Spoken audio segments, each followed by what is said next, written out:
of tables and columns. Any new feature that I'm going to provide, it is actually given with the help of tables.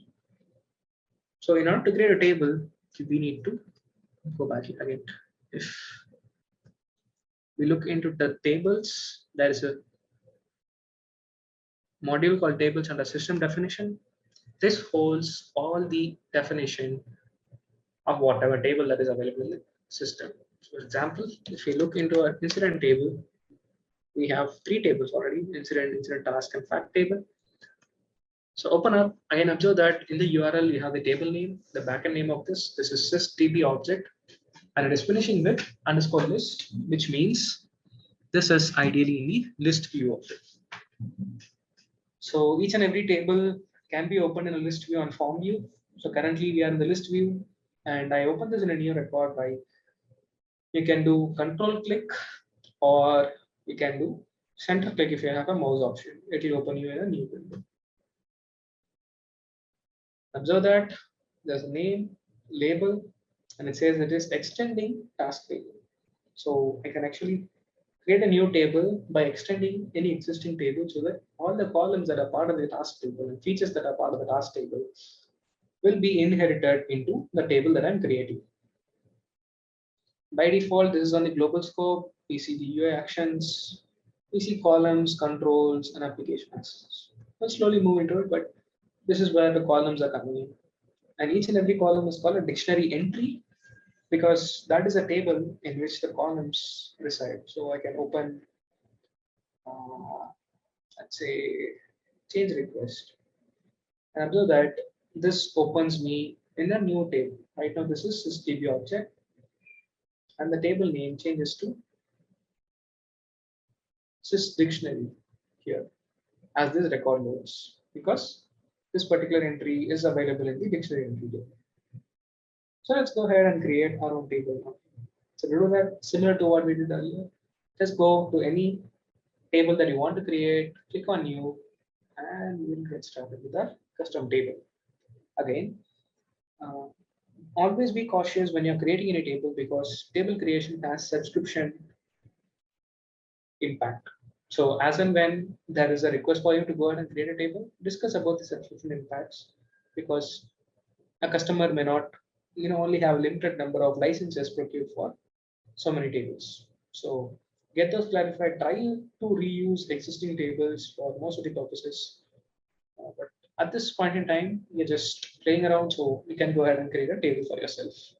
So let's give this the name. I'm an internet service provider, so you can give service provision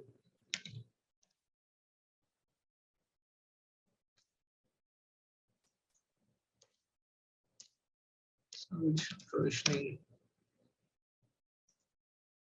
requests. So the name automatically gets populated, and after that it gets prefixed with u_, which means this is not a system table. This is not coming out of the box. This is something that the user has created by themselves. So to denote that, it goes u_, and there are places where you may see the table name as x_, which means it is inside a scope. So right now, when you are in a global scope, you may see only u_. We are not going to extend any table. Let's go ahead and create our own columns. So I can name this as plan. This is going to be the label type. Sorry, column label type. We'll keep it string. And the max length, let's keep it not more than 40. I can create new, I can say total price of this plan. This is also going to be string. There are multiple types available. I'll keep it simple and we'll save this. Look at the control now. This actually creates a new user with this specific rule. And I'm not going to keep it extensible. We'll leave everything default. I can actually add auto number. I can say service provision request. I can give the number, how many digits is that. So this is where the numbering will come. We'll see how this works. Application access, this also will leave default. We are deciding what all application can access our table, and right now we are only giving read access to all the other application scopes. And by default, even from a web service, this can be accessed. We'll slowly see how web services work. Ideally, web services are something that from internet service provisioning, all these can be integrated with third-party system and consume this particular web service. So a third-party system integrated into ServiceNow can actually read this data, and we are giving that level of access to it. Not just read, it can actually play around in this table via web services. We'll slowly see how web services work into picture and how things resolve around this application access that we are currently using. So after creating these two columns, we are going to leave everything to default, and we can go and save. It's going to create some modules for us with whatever name that we just gave. And observe that apart from whatever columns that we have created, the system has already created few more columns. SysID is a major one because every record in ServiceNow needs to have a SysID, because that is what is called a unique identifier for it. And this is a 32 character value for SysID. Every record will have some SysID. If I right click this column, the context menu, we'll see copy SysID. And the SysID will also be available in the browser URL just after SysID that you're seeing here. So this is the SysID of this record. So SysID gets created for any record that you create, and that's why SysID got created for this particular table. If someone is trying to create a record into the table, SysID needs to be populated. Also, the auditing purpose, it will also track who has created, at what time it is created, how many updates have happened to it, after creation, who has updated, and at what time this has been updated. We created two columns, but we have also given an option to create the number. So auto numbering already happens as and when we start creating this record. So we can open one record, and we'll do control click. It opens a new window, and it gives more information about this dictionary entry for us. It says what table this particular column is related to, and whether if this column is mandatory, read-only, display, can it be displayed on the form, the column label, what's the type of it, max length, and all those. There is no choice involved in it. I'm not going to define a default one. And by default, there are no access controls on top of it. And label is just whatever that we have given here. But observe that in the backend, it has actually went ahead and created this role. So only users with this role will be able to perform operations such as, also observe, there are 4 access controls created out of the box to create, delete, read, and write. So it says, if you open one, and this operation is for create. So a user with the role defined in the access control, that is this role, this is the role that got created automatically. So a user with this role will be able to create record into this table. And similarly, only the user with that role will be able to delete, read, and write on this particular table.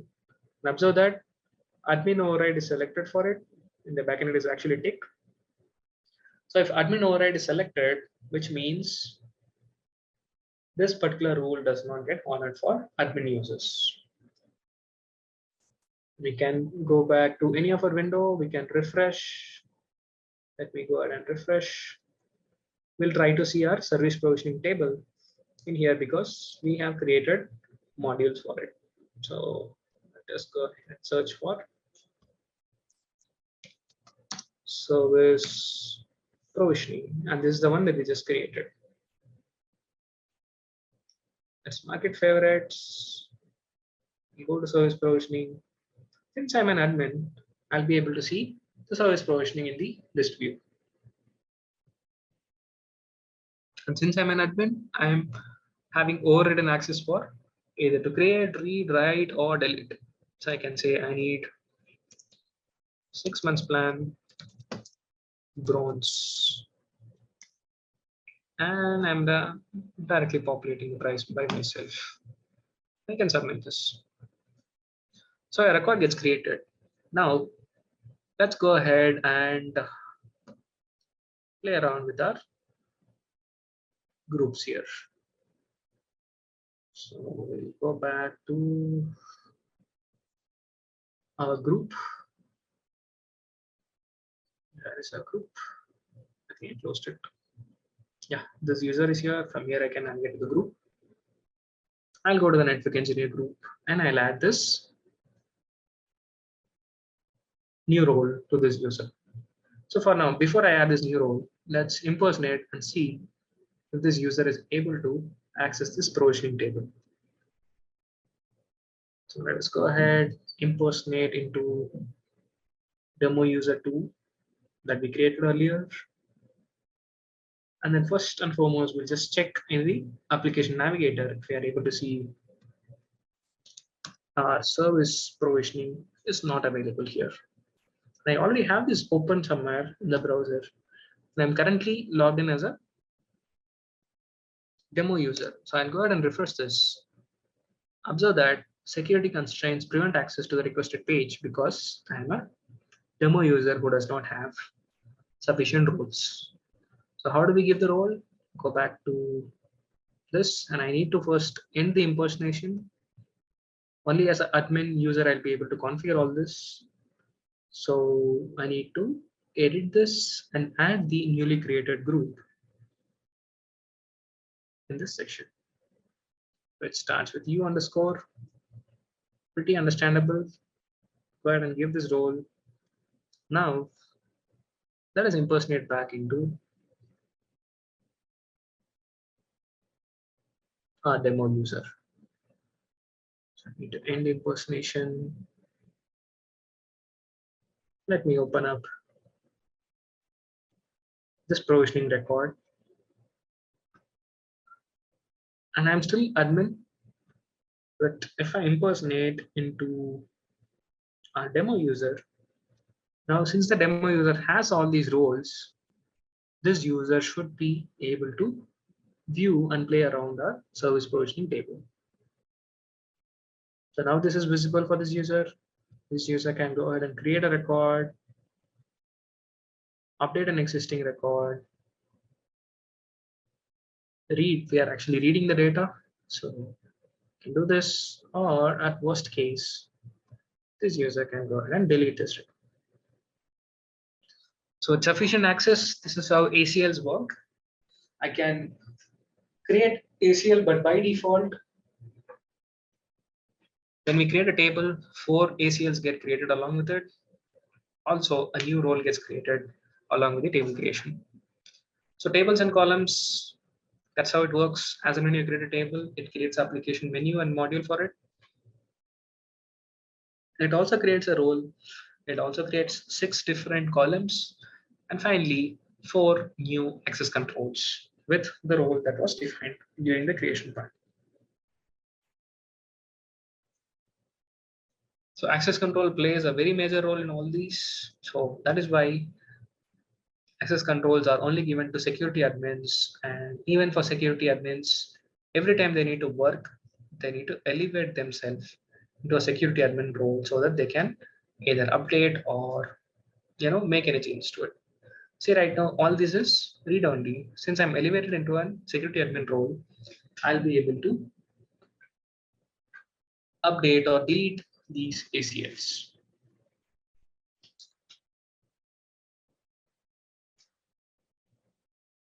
Just take some time because I've elevated myself and we are seeing this now. I can remove this role, I can add this role, I can delete, I can change these operations, so and so can be done on the ACLs. So this is on user management, playing around with tables and columns, accessing the tables, and configuring the ACLs,